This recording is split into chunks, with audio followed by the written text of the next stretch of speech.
Tinoda sei zvakare mukati mezuva ranhasi. Ndinoimba kuti kwese kwamuri mawane zuva rakanaka.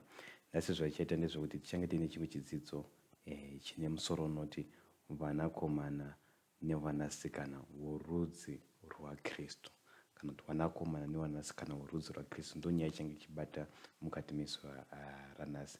Sezvatinoziva tose kuti chinhu chimwe nechimwe chinobereka chinhu chakaita saicho, handitika uyu mutemo wakaiswa naMwari pane zvisikwa zvake zvose zvaakasika. Nemamwe manzi, this law it's a law of nature, kana kuti it's a natural law, handitika yekuti like beget like, kana kuti chinhu chinobereka chinhu chakaita saicho, handika. Tine futi mamwe manatural laws akaita sema-laws of gravity, handitika, yekuti ukakanda chinhu chinowira pasi, handitika, ma-laws of gravity. Nemwe law, natural law yekungoti zuva rinobuda nedirection richiwira futi zvakare nedirection iyi. Zuva haribudi neuku richiwira uku, asi rinobudira uku richiwira uku, handika, depending nekuti muri side. Asi zvandotsanangura ndezvekuti ma-laws esewa ndo zvazvinonga zvakaita.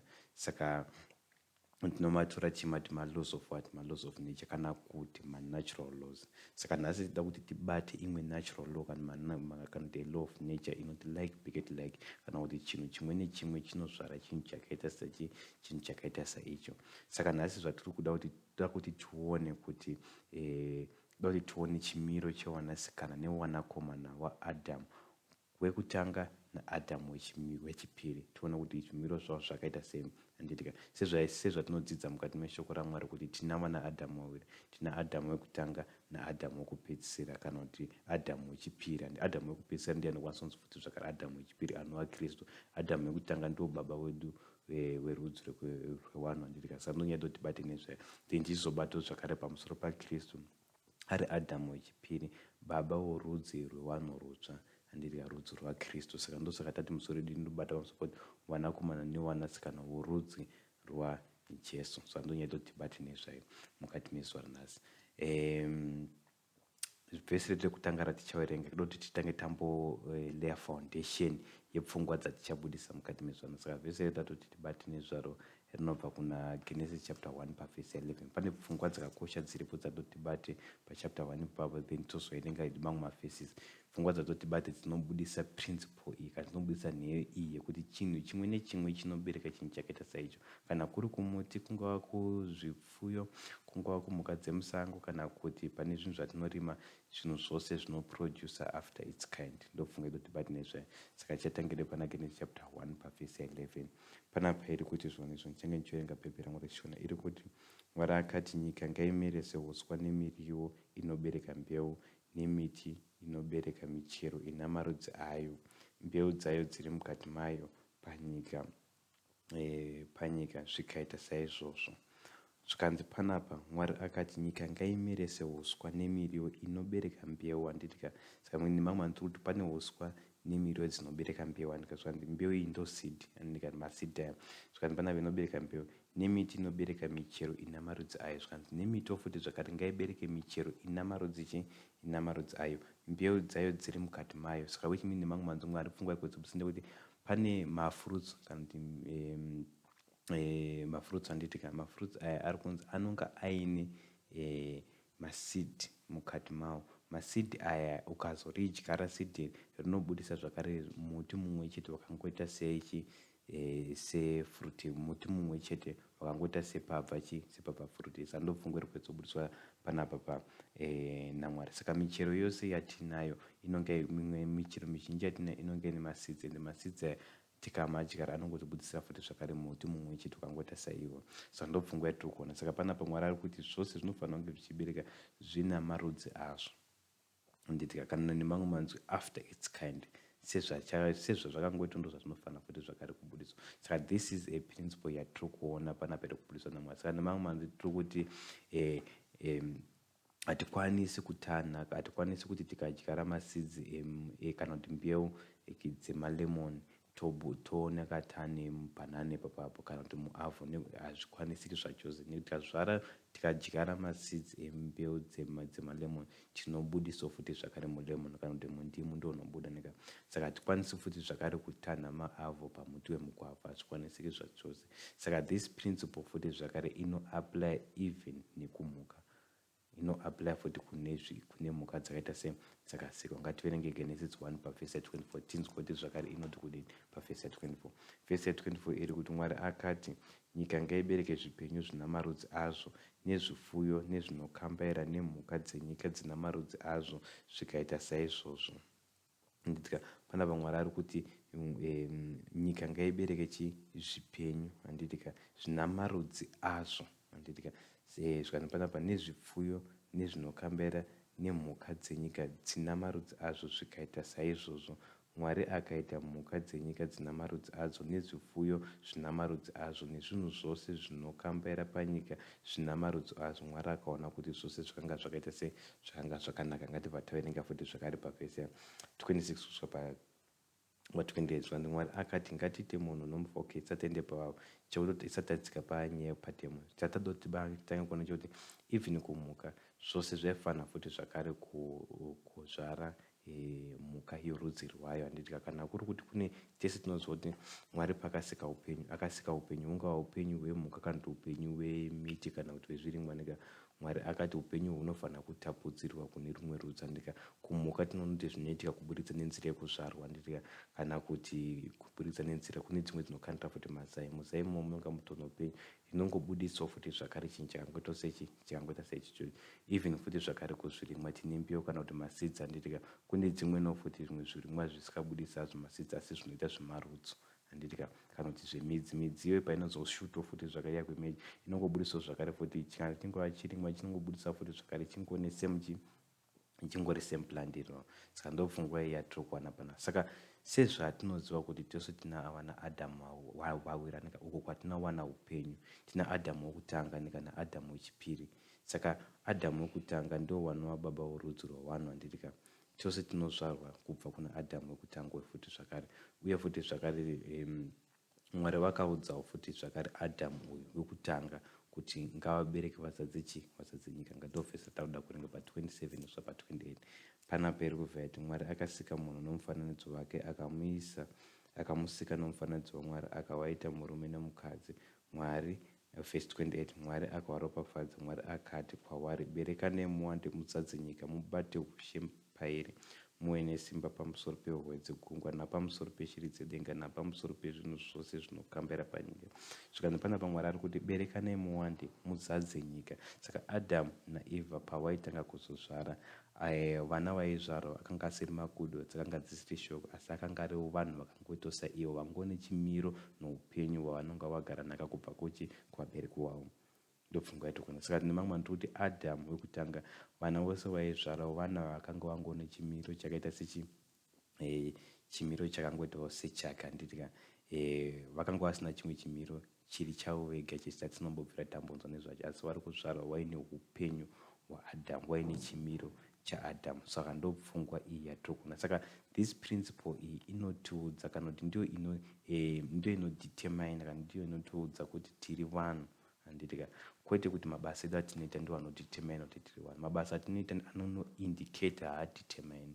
Zvakafanana nekuti mwana akazvarwa asingafambi, asingachemi, asingaoneka kuti asinganzwi, munhu akakwana, hazvire kuti haasi munhu, hazvire kuti haasi munhu kana kuti haana chimiro chemunhu nemhaka yekuti haatauri, kwete. Which means kutaura kuona nekuita sei hazvisiri izvo zvinodetermine. Mabasa atinoita kana zvinokwanisa kuitwa nemwiri hazvisiri izvo zvinodetermine kuti uyu munhu. Chinodetermine ndechekuti akazvarwa nani, upenyu hwaanawo akahuwana upenyu hwemunhu here.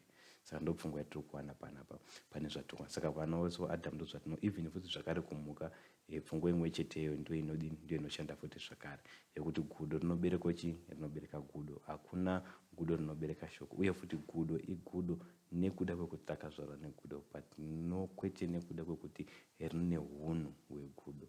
Hunhu hwegudo rinohuita nemhaka yekuti iro pacharo igudo. Saka nemamwe manzi tikuona kuti bhaibheri haritsikiri pfungwa yeevolution yekuti chinhu chinochinja kuva nechimwe chimiro kuburikidza nekuramba chichipractisa kuita saichochocho.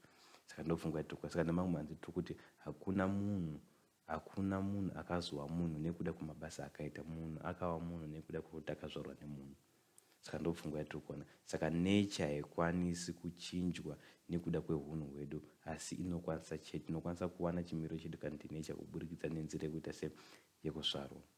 Saka sezvatidoti tibate mukati mezuva nhasi pamusoro pewana waadhamu wekutanga, kuti adhamu paakatanga kuita wana, chiwi chakanga chatopinda kare munyika. Saka vana vose vakazozvarwa naadhamu vari kuzvarwa mushure mekunge chiwi chatopinda munyika. Saka vari kugara nhaka yechimiro chaadhamu mushure mekunge chiwi chatopinda. Saka vari kuzvarwa vaine chimiro chaadhamu chakapunzika mushure mekunge adhamu apunzika. Ndo chimiro chavanozvarwa nacho, nekuti like beget like, munhu anozvarwa sezvaangorwa handitika. Saka ngatitange tamboerenga hedu Vakorinde wekutanga chapter 15 verse 45 inotibudisira futi zvakare pfungwa yedu kuti tibate nezvairi kusaso. Vakorinde wekutanga chapter 15 verse 45. Sorry, ndichati ndimhanye kunoko kunoerenga pamavheses angu handinawo kunoko. Chapter 15 ndichiorenga pana pavhesi ya45 iri kuti zvonizvo zvakanyorwawo saizvozvo zvichinzi munhu wokutanga adhamu wakaita munhu mupenyu, adhamu wokupedzisira wakaitwa mweya unopa upenyu. Saka panapa pfungwa yataona iri kuti kuna adhamu wekutanga naadhamu wechipiri. Zvikanzi sezvatinonudza zvichiti adhamu wokutanga, adhamu anika wakaitwa munhu mupenyu handitika. Saka nemamwe manzi adhamu wokutanga akaitwa munhu mupenyu. Saka vana Mwari akamudza futi zvakati wazvara newawanda ndika. Saka kune vana vano upenyu chete hwaadhamu wokutanga handitika. Zvikanzi panapa adhamu wokupedzisira. Saka tina adhamu wokutanga newokupedzisira. Wekupedzisira uyu anokwanisa kunzi second Adam, kana kuti adhamu wechipiri handitika, ndiye anova Kristu. Uyu wekutanga ndo baba wedu wekutanga wemarudzi ose, then adhamu wechipiri ndiye Kristu. Zvikanzi uyu wechipiri wekupedzisira, zvikanzi wakaitwa mweya unopa upenyu handitika. Saka nemamwe manzi tiri kuti adhamu wekutanga anopa upenyu kuburikidza nenzira yekuzvara handitika. Saka tinawo futi mumwe adhamu akaitwa mweya unopa upenyu handika. Saka nemamwe manzi Kristu ari kunzi panapa ndiadhamu nemhaka yekuti ane simba futi zvakare rekupa upenyu kana rekupa mweya handitika. Saka tinawana adhamu mawiri. Saka nekuda kwepfungwe tationa futi zvakare kuti tatone marudzi mawiri evanhu vakasiyana. Tine vanhu vorudzi rwaadhamu wekutanga nevanhu vorudzi rwaadhamu wechipiri. Ndichazvisanangura musiyano wachona zvakanyatsosara kuti uri papi. Asi vanhu vorudzi rwaadhamu wekutanga vanhu vane upenyu hwakaparadzana naMwari handitika. Vanhu vose vorudzi urwu vanonzi vose vari munyama handitika. Iyi ndiyo nzira tose tinozvarwa kubva kuna adhamu wekutanga. Pose patinopinda munyika tose tinopinda nenzira yekuzvarwa, asi tichibva kurudzi rwaadhamu wekutanga, which means tose tinozvarwa tiine chimiro chakaipa chaadhamu wekutanga handitika. Kana muchiranga chidzidzo chatakaita kumashure chine musoro chii chinonzi chiwi, kana chimiro chechiwi, kana chiwi chii chaizvo, ndichaisa lingi pakupedzisira mozoenda munoona vhidhiyo. Saka nemamwe manzi pfungwa yatiri kuedzabudisa ndekuti munhu wese anozvarwa panyika panapa anogamuchira upenyu hwaadhamu wekutanga, upenyu hwakaparadzana naMwari handitika, upenyu hwakasviba kana kuti upenyu hwakaipa ndo hwatinozvarwa nayo. Then tozoda futi zvakare mumwe upenyu, kana kuti tinozozvarwa futi zvakare patsva naadhamu mutsva nika, uyo akaitwa mweya unopa upenyu. Saka nemamwe manzi adhamu wechipiri anopa futi zvakare upenyu. Uyu wekutanga anopa nenzira yekuzvara, wechipiri futi anopa nenzira yekuzvara. Asi musiyano uripo ndeyekuti upenyu hwaadhamu wechipiri kuzvara kwedu ndekuzvara kwepamweya, hakusi kwepanyama chete sekwatinogamuchira pakutanga. Saka panapa kune wechipiri adhamu tinogamuchira futi zvakare upenyu hwake kuburikidza nenzira yekuzvara sezvatichazoerenga. Saka nemamwe manzi kuti tinogamuchira upenyu hwutsva hwaKristu, upenyu hwaadhamu wechipiri. Nemamwe manzi hatisisiri muna adhamu wekutanga asi taamuna adhamu wechipiri. Tawo rudzi rwaadhamu wechipiri kana tawo rudzi rwaKristu, sezvo ndiye rudzi rwani, sezvo iye adhamu, Kristu ndiye adhamu wechipiri. Saka kana tichinge tazvarwa kurudzi irworwo taakunzi tiri vana nevanasikana vaKristu nemhaka yekuti takagamuchira upenyu hwaKristu handitika. Saka sezvatinongoziva tose kuti isusu tiri vana vabereki vedu nemhaka yekuti tine upenyu hwatakazvarwa nawo, uye futi zvakare patinozvarwa patsva hatisisiri worudzi rwaadhamu wekutanga, taawo rudzi rwaadhamu wechipiri. Ndosaka musoro wedu kuvanasikana novanakomana worudzi rwajesu kristu. Saka nemamwe manzi mubvunzo waungazvibvunza ndewekuti uriwo rudzi rupi, rwaadhamu wokutanga here kana rwaadhamu wechipiri? Uchingori neupenyu hwaadhamu wokutanga here chete, kana kuti wakazogamuchira upenyu hutsva, upenyu hwakristu hworudzi rwaadhamu wechipiri? Ndosaka muchiona kuti pana 1 John chapter 5 verse 12 inoti uyo une mwanakomana une upenyu, asi uyo usina mwanakomana haana upenyu. Saka kuti kana tichida upenyu kuna kristu kana kumwanakomana wamwari ndokwatinokwanisa kuwana upenyu. Handiti kasi zvatinodzidza kuona Johani wekutanga chapter 5 pavhesi 12 ndozvainotsanangura kuti Mwari vakatipa chipo pavhesi 11 vhesi 12 ndezoti uyo une mwanakomana une upenyu. Upenyu hwaani hwaunahwo? Ndiwo Adhamu wokutanga here kana une upenyu hwaadhamu wechipiri?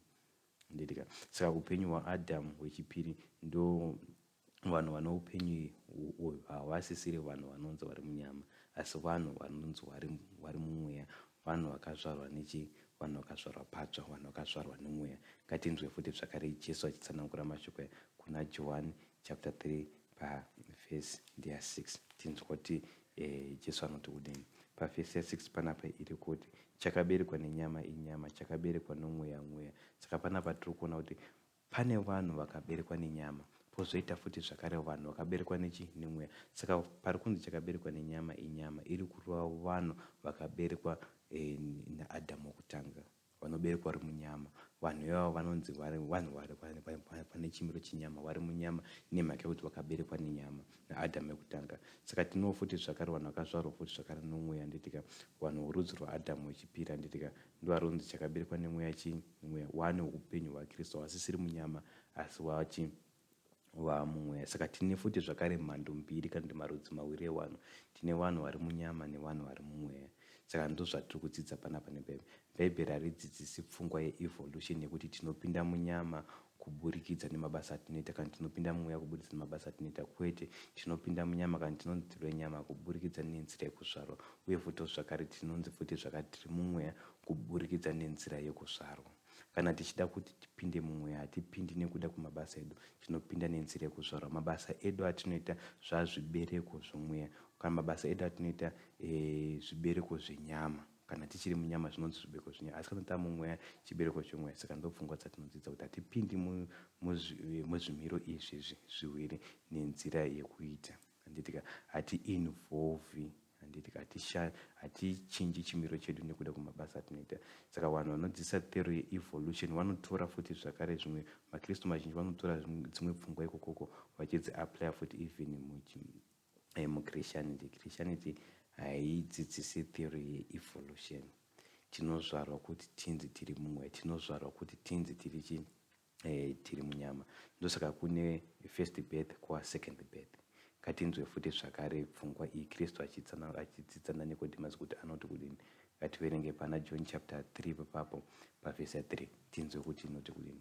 Vhesi 3 pana iri kuti Jesu akapindura akati kwaari, angari kudzidza angari kutaura Nikodhimasi, zvirokwazvo ndinoti kwauri, kana munhu asingaberekwi kutsva, handitika, which means munhu anozvarwa pekutanga anofanira futi kuzozvarwa futi patsva. Asi kana usingabereki kutsva, tese tinoziva kuti munhu paanoberekwa pane chaanogamuchira, ende chaanogamuchira ndoupenyu.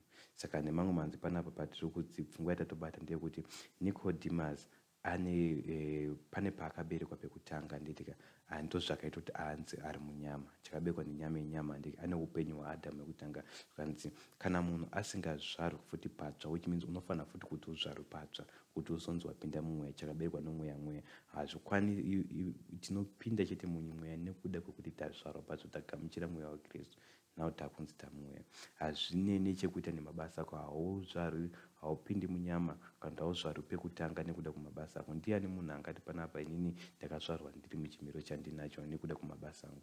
Kwete, nditika tinozvarwa tiri muchimiro chatinacho, then chimiro ichi ndo chinozobudisa mabasa edu, asi chinotipinza muchimiro ese haasi mabasa asi kuzvarwa. Ngativerenge tichidzika naye pasasi panapa. Zvikanzi zvirokwazvo ndinoti kwauri, kana munhu asingaberekwi kutsva, handitika, kana munhu asingaberekwi kutsva haangaoni ushe hwaMwari. Saka tine mibvunzo yatingada kuzvibvunza panapa Jesu paari kutsanangura achidzidza naNikodhimasi kuti ndepapi patinoona Nikodhimasi paakazvarwa pekutanga kana kuti paakazvarwa munyama.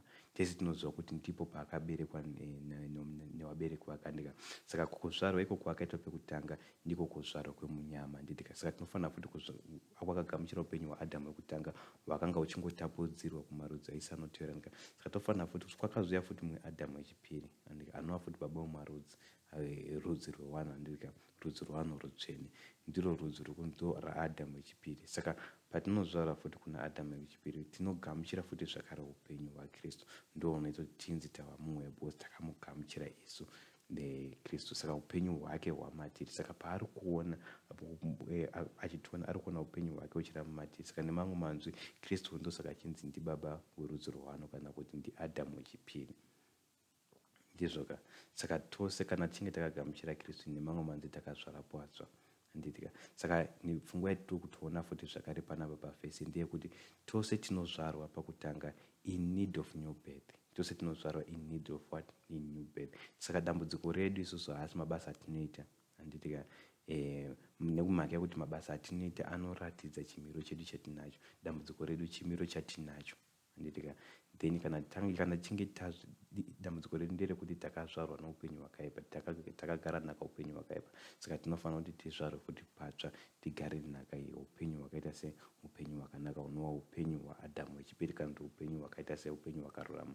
Ndo yega solution inokwanisa kutidzikinura kubva mukati mezvivi kana kubva muchimiro chakaipa, kugamuchira upenyu hwakanaka, upenyu hwaKristu Jesu. Ndo pfungwa yatiri kuona. Ngatimbonzwe futi zvakare Peter achiedza futi zvakare kutsanangura pfungwa imwe chete, Petro wekutanga chapter 1 pavhesi 23.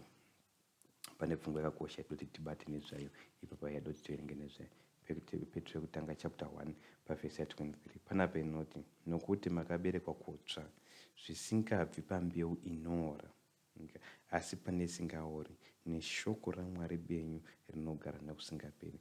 Vanhu panapa naPeter, nokuti makaberekwa kutsva, asi kuberekwa kukutsva zvazvibvi pambeu inoita sei? Inoora.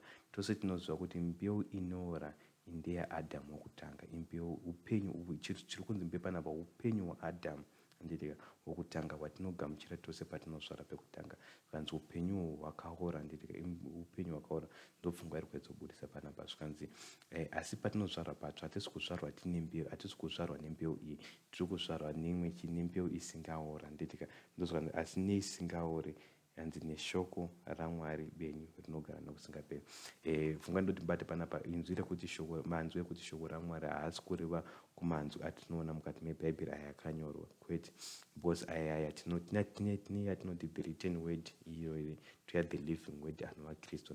Saka nachinzi shoko raMwari benyu kana the living word sekutsanangurwa kwazvinoitwa muchirungu, zvinonga zvichireva Kristu. Saka nemamwe manzwi kune upenyu hunoora neupenyu hwakanaka husingaora. Upenyu hwakashata ndowatinogamuchira kuna Adhamu wekutanga, upenyu hwakaipa hwakaora. Then tozogamuchira futi zvakare upenyu patinozvarwa patsva kubva kuna Adhamu wechipiri. Saka kuberekwa kutsva kunotipa upenyu husingaori, upenyu hwakachena, upenyu hwakarurama. Ndo upenyu hunoita kuti titange kuita mabasa akarurama, nemhaka kuti upenyu hwatanahwo upenyu hwakanaka. Tave werudzi rwaJesu Kristu, tave vanakomana nevanasikana vorudzi rwaKristu. Saka sezvatiri kuona panapa kuti nokuda futi zvakare kwomunhu mumwe chete tinozvarwa tine upenyu hwakaita sei? Hwakaora. Sezvatinongodzidza futi zvakare, nokuda kwomunhu mumwe chete futi zvakare tese tinozvarwa tine upenyu hwakaita sei? Upenyu hwakanaka kana kuti upenyu husingaori.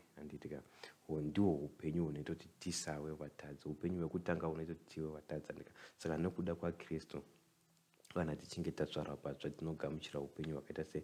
Hwakanaka husingaori. Upenyu hwake ndihwo hunoita kuti tinzi takarurama, ndihwo hunotidzikinura zvakare mukati mechivi. Ngatinzwe futi zvakare Pauro achiedza kutsigira futi zvakare pfungwa imwe chete kuna vaRoma chapter 5 pavhesi ya19.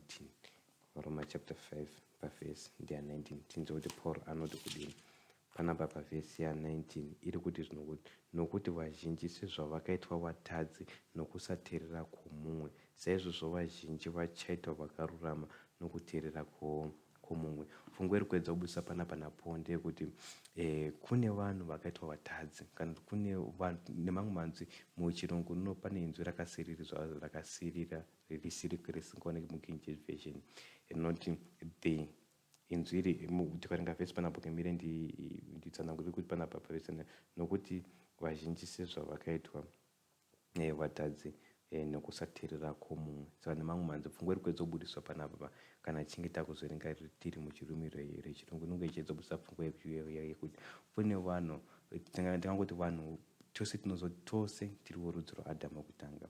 Kana tiri warudzi rwaadhamu wekutanga tose nekuda kwake nekuda kwekusateerera kwake kwaakaita akanzi Mwari usachimuchero iye akacha chivi chikapinda kandi pakatika separation between Mwari nemunhu. State yaanga asara nechimiro chaanga asara ichocho chinonzi chivi sezvo takadzidza pane chidzidzo nichazivisa lingi pakupesa chinonzi chivi mozoona chidzidzo icho chinokubatsirai zvakanyanya.